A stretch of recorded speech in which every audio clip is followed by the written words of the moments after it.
Apat ang patay sa baha at landslide sa Guangdong, China. Habang ang Taiwan naman, muling niyanig ng malakas na lindol. Nato report.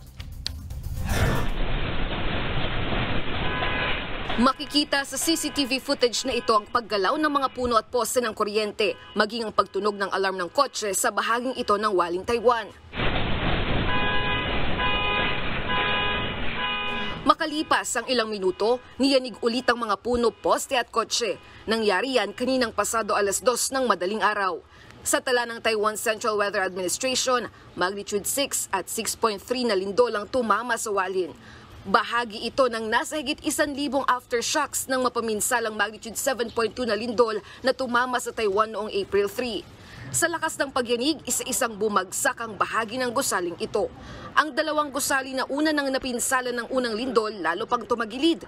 Naramdaman din ang pagyanig sa silangan at kanlurang bahagi ng Taiwan kabilang ang Taipei. Pero tila hindi na apektado ang mga residente ng Taiwan sa sunod-sunod na aftershocks. Itinulog na lang daw nila ang naturang pagyanig. Sa China, nagmistulang ilog ang ilang lugar sa probinsya ng Guangdong. Hindi pa rin humuhupang matinding baha 3 araw matapos ang bagyo. Ang sasakyang ito, inanod na ng baha. Pahirapan din ang paglikas ng mga stranded na residente. Gumamit na ng emergency boats para sa rescue operations. Aabot sa halos 40,000 residente ang apektado ng matinding baha. 4 naman ang patay sa baha at landslide. Nagbabalita mula sa Frontline, Elaine Fulgencio, News 5.